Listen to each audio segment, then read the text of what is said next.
Nous allons voir un thème très important.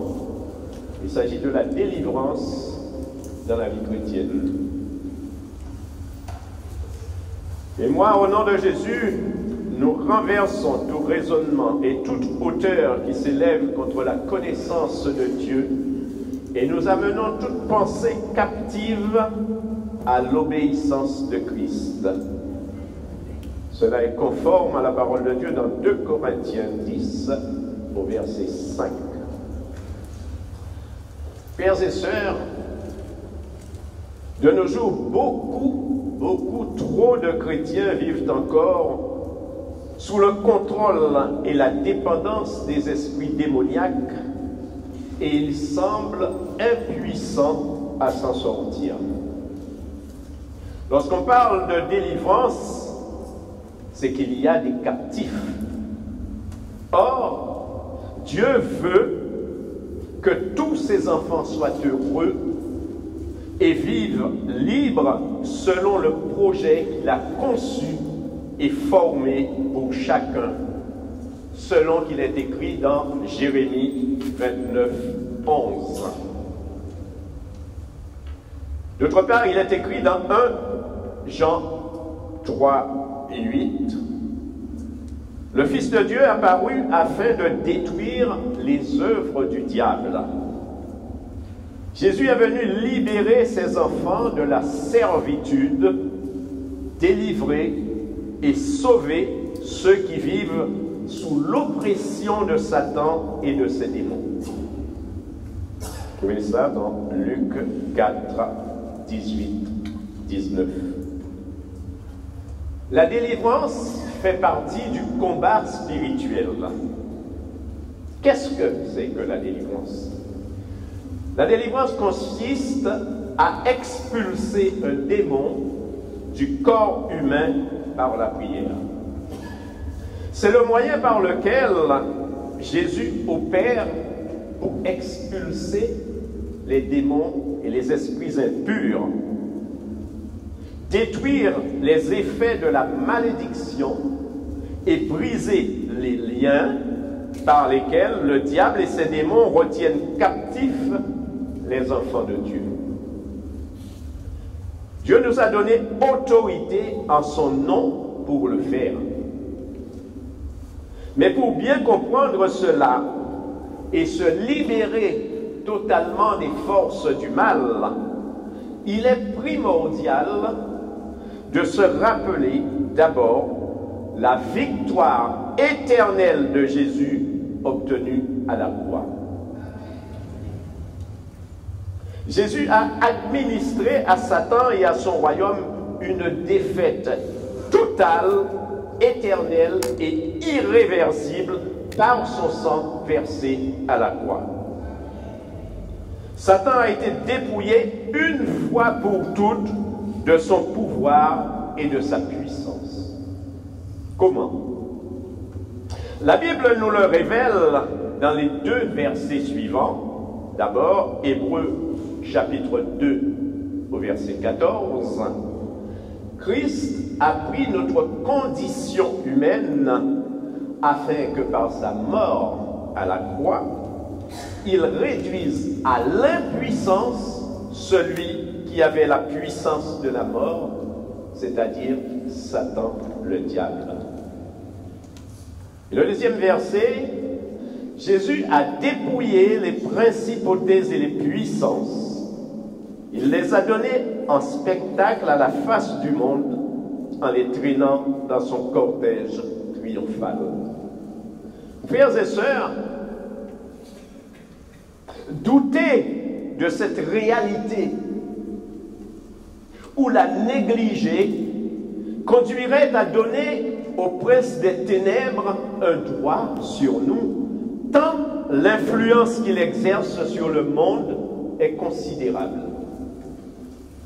Car nous lisons dans 1 Jean 5, 19, « Nous savons que nous sommes de Dieu et que le monde entier est sous la puissance du malin. » Et c'est Paul nous met en garde, puisqu'il nous dit dans 2 Corinthiens 2, 11, ne laissons pas l'avantage à Satan sur nous, car nous n'ignorons pas ses desseins.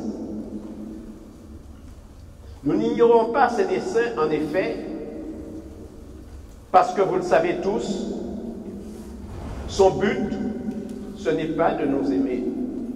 Son but, c'est de nous détruire. Son but, c'est de nous emmener dans la géhenne du feu.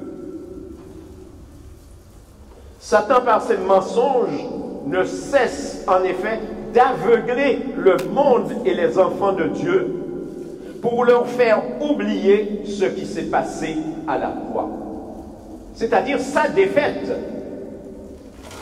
Il tente par tous les moyens d'obscurcir notre intelligence par de faux raisonnements afin de nous détourner de la vérité. Quelqu'un dit Amen?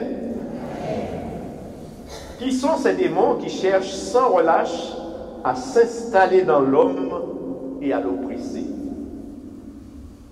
Ces démons, ce sont des anges déchus, parce que vous savez que lorsque Satan a été viré, je dirais, il est parti avec le tiers des anges. Le tiers des anges, ce n'est pas rien, lorsqu'il a été jeté sur terre. Donc ce sont des anges déchus au service de Satan, remplis de méchanceté, qui livrent sans arrêt contre nous des attaques de toutes sortes, auxquelles nous ne pouvons répondre qu'avec les armes spirituelles que Dieu nous a données. Amen. Nous lisons dans Éphésiens 6, 12. Nous n'avons pas à lutter contre des êtres de chair et de sang, mais contre les dominations, les puissances, contre les princes de ce monde de ténèbres et les esprits méchants répandus dans les lieux célestes. L'Écriture nous dit encore dans 2 Corinthiens 10, 4, les armes avec lesquelles nous combattons ne sont pas des armes charnelles, mais elles sont puissantes par la vertu de Dieu pour renverser les forteresses.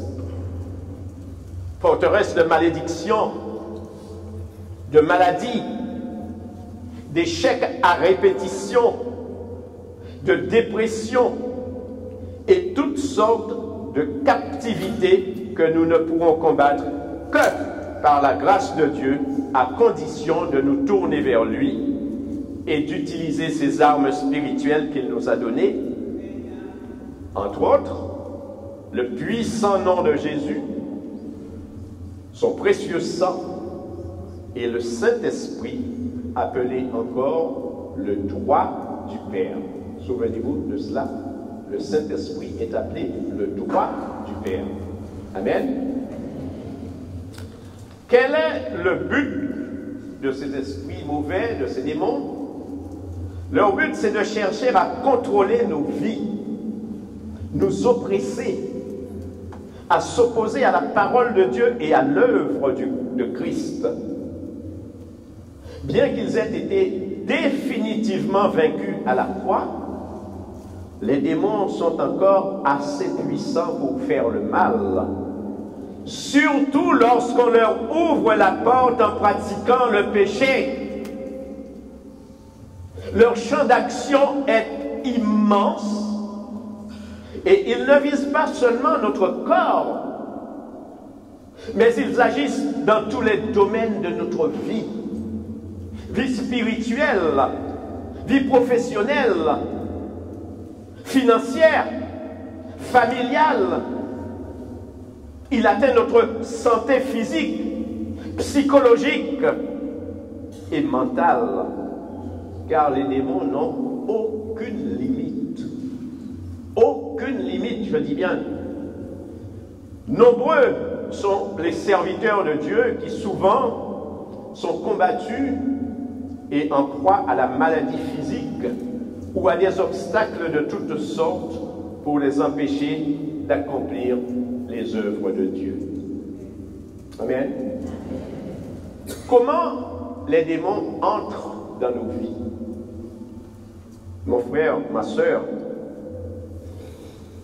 sache-le bien.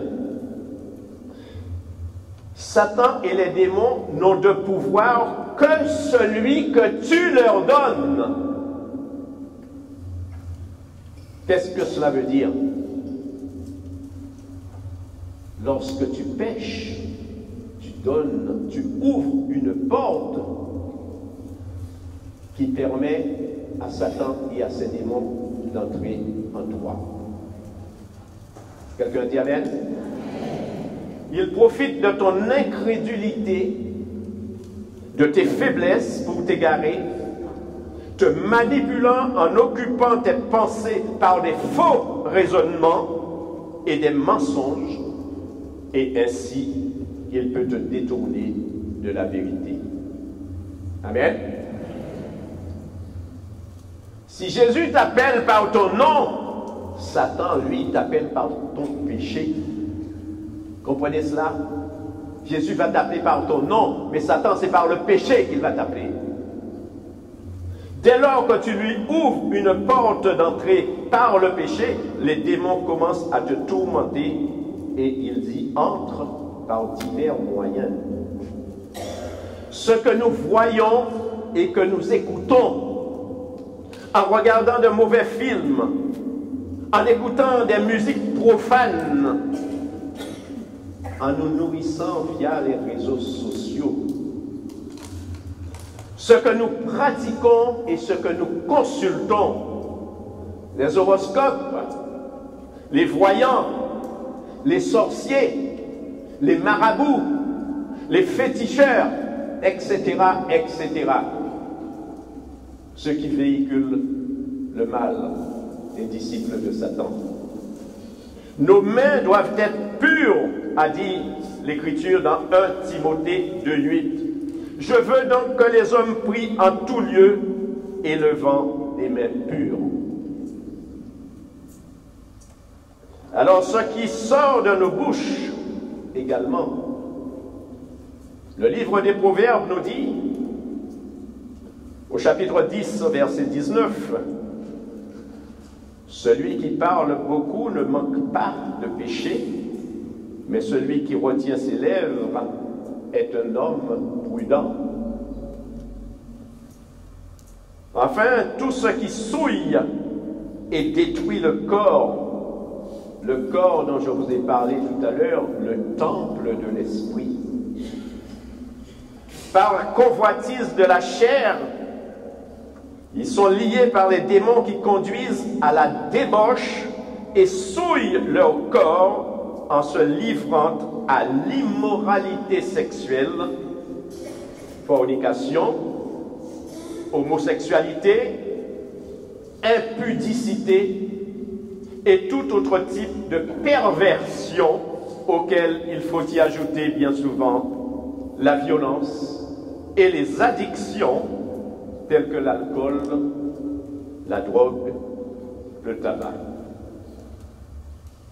Bien aimé, tout cela a une conséquence à travers notre désobéissance. C'est souvent une vie parsemée d'échecs et de blocages.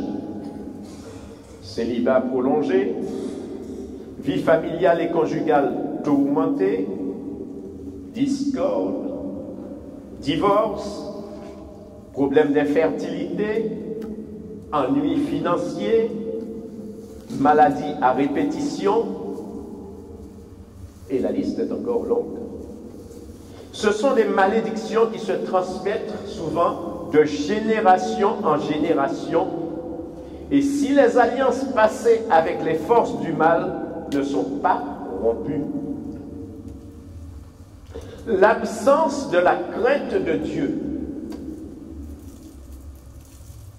l'idolâtrie, l'orgueil, l'adultère, le refus de pardonner, l'ignorance de la parole de Dieu et de sa justice sont autant de facteurs qui éloignent de Dieu de nombreux croyants et les privent de sa protection.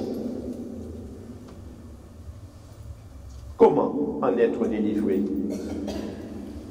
Bien-aimés, soyons tout de même rassurés, car l'Écriture nous dit dans 1 Jean 4, 4, « Celui qui est en vous est plus fort que celui qui est dans le monde. » Nous l'avons dit tout à l'heure, Christ est en nous, nous avons chanté Christ. C'est lui qui est en nous, il est plus fort que celui qui est dans le monde. Et nous lisons encore dans Isaïe, chapitre 12, au verset 2. « Dieu est ma délivrance, je serai plein de confiance, je ne craindrai rien. » Amen. Nous devons, frères et sœurs, nous engager à la suite de Christ avec détermination, avec audace, avec zèle, avec ferveur, assurés de la victoire, car celui qui est en nous ne peut pas échouer, il est le seul vrai libérateur, Jésus le Christ. Il a déjà remporté pour nous ce combat à la croix, et par lui, nous sommes rendus plus que vainqueurs. Bien-aimés, Dieu, par le sang de son Fils Jésus, nous a rachetés de la malédiction. Et la puissance du Saint-Esprit nous protège des influences de Satan, seulement si notre vie est conforme à ce que nous enseigne la parole de Dieu. Mais encore faudrait-il que nous la lisions, la parole. Mais celui qui refuse le salut en Jésus-Christ, en continuant de telles alliances, reste sous la domination du diable et se condamne lui-même. Mon frère, ma sœur, as-tu entendu ces paroles? C'est à toi qu'elle s'adresse cet après-midi. Oui, à toi. Tu les as bien entendus? Il est dit dans Deutéronome 30, versets 15 à 16, « Vois, je mets aujourd'hui devant toi la vie et le bien, la mort et le mal.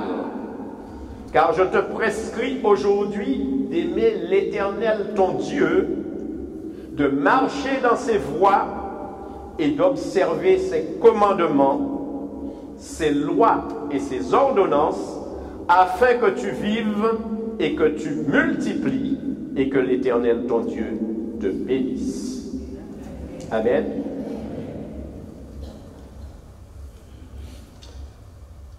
Le livre des Proverbes dit « Crains le Seigneur et observe ses commandements. » Crains le Seigneur et observe ses commandements et tu vivras.